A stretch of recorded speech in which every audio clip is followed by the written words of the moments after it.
Chicas de YouTube, yo soy Melamara y hola Meliors. Espero que estén súper bien. Les voy a enseñar mi colección de slime, que no es tanta, pero voy a tratar de tener un poquito más. Pues en el próximo video a ver si tengo más. Así que vamos a empezar con que es una pildorita. Y lo es morado.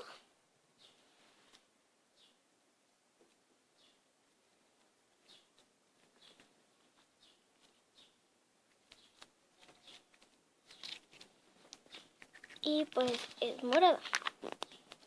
El otro que tengo es este de rodajita, de naranjita, que más o menos es slime.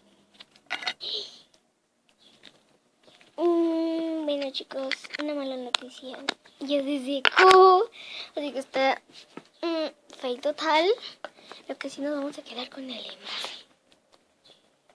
El siguiente es este de kiwi.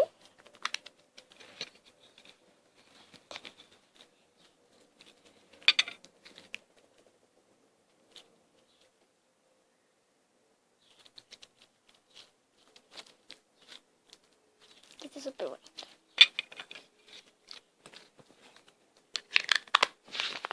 Y pues el siguiente es este, que es este que está aquí.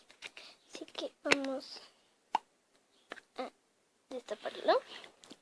No lo puedo sacar así. Lo que se deshizo el slime, no, por favor. Y les voy a enseñar este slime, que es súper bonito. Ahorita vengo.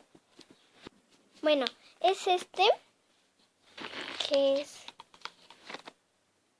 este jabón, pero está súper bonito. Un video de esto se los voy a enseñar a hacer. Está súper bonito. Tengo otro que es verde. Este sí lo puedo meter porque es que tiene consistencia, o sea,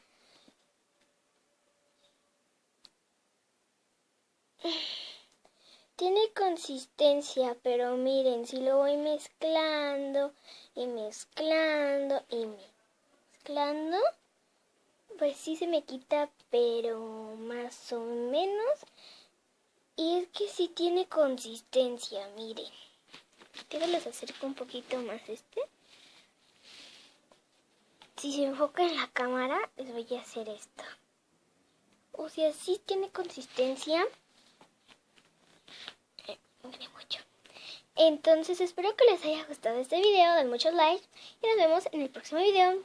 Les mando un besote. Pero antes no se les olvide que voy a sortear pues algo que ustedes no saben, pero nos vemos en el próximo video. Ahora sí.